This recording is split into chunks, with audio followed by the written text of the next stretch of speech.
গৌতম গম্ভীর আমাকে একটা অ্যাডভাইস দিল যে আমাদের টিমের ব্যাটিংটা নিয়ে যেন একটু কাজ করতে হয়। আমিও তার সাথে একমত। দেখা করেছি আমি প্লেয়ারদের সাথে, তারা প্রস্তুতি নিচ্ছে আফগানিস্তান সিরিজের সাথে। আমার কাছে মনে হচ্ছে এটা একটা ভালো সুযোগ ছিল আমাদের এই ট্রফিটার ফাইনাল খেলার। খুবই খারাপ লাগছিল যে এই ম্যাচটা আমাদের খেলার কথা।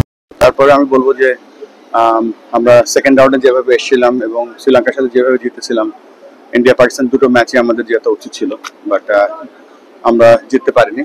বাট আফসোস নেই, there is always a next match on, but I'm proud of with the performance of our players. Sir ভাইয়া, আজকে দেখলাম যে পুরস্কার বিতরণীতে আপনি পাকিস্তান দলকে দিচ্ছিলেন, মানে একটু যদি বলতেন আসলে এখানে কি হয়েছিল, আমরা একটু পাজলের মধ্যে আছি। এখানে কিছু ব্যাপার আছে যেগুলো হয়তো প্রেসের সামনে বলা যাবে না, তবে এখানে ইন্ডিয়া চ্যাম্পিয়ন হয়েছে, পাকিস্তান রানার্স আপ হয়েছে। তো একটা দল তারা প্রেজেন্টেশন পার্টিতে আসতে একটু দেরি করছিল, পরবর্তীতে একটা আন্ডারস্ট্যান্ডিং হয়েছে, তারা হয়তো তারা চ্যাম্পিয়ন্স ট্রফি নিতে চায়নি।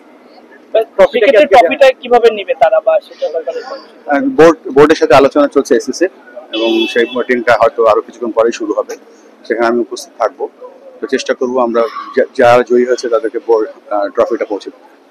ভাই বলছিলেন বাংলাদেশ আজকে এখানে থাকতে পারতো, বাংলাদেশ এখানে নেই। পাকিস্তানের সাথে আমরা যেভাবে হেরে গেছি, বাংলাদেশের একটা নেক্সট পরিকল্পনা কি, আমরা আরো কিভাবে বড় মঞ্চে কিভাবে ভালো করতে পারে বাংলাদেশ দল? আপনি যদি পারফরমেন্স দেখেন, গত 4 মাসের পারফরমেন্স, আমরা ইউএর কাছে হেরেছি, তারপরে আমরা পাকিস্তানের কাছে হেরেছি, তারপরে আমরা ঘুরে দাঁড়িয়েছি শ্রীলঙ্কাতে, আমরা পাকিস্তানের সাথে হোমে নেদারল্যান্ডসের সাথে খেলে এখানে এসেছি।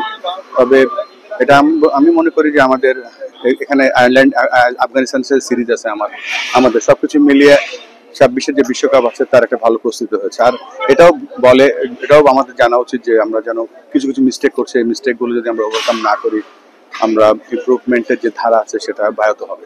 ওয়ালটন এখন দেশের সীমানা পেরিয়ে পৌঁছে গিয়েছে 50টিরও বেশি দেশে। ওয়ালটন, ঘরে ঘরে বিশ্বজুড়ে। ক্রিকেটাররা এখন দুবাইতে আছে, আপনার দুবাইতে ক্রিকেটারদের সঙ্গে আসলে কথা হচ্ছে কিনা, তারা কতটুকু আপসেট ছিল ওই ম্যাচটার পরে? আসলে আমি এখানে এসেছি কয়েক ঘন্টার জন্য, ইনফ্যাক্ট আমি আবার চলে যাব। এসএসসির একটা বোর্ড মিটিং আছে পরশুদিন, একটু দেখা করেছি আমি প্লেয়ারদের সাথে, তারা প্রস্তুতি নিচ্ছে আফগানিস্তান সিরিজের সাথে। সেই সিরিজটা নিয়ে আসলে আমরা কি সেটা নিয়ে আশাবাদী করতে পারি কিনা দর্শকরা, বিকজ দর্শকরা আসলে মনটা ভেঙে গেছে। দর্শকদের উদ্দেশ্যে আপনি কিছু বলবেন কিনা?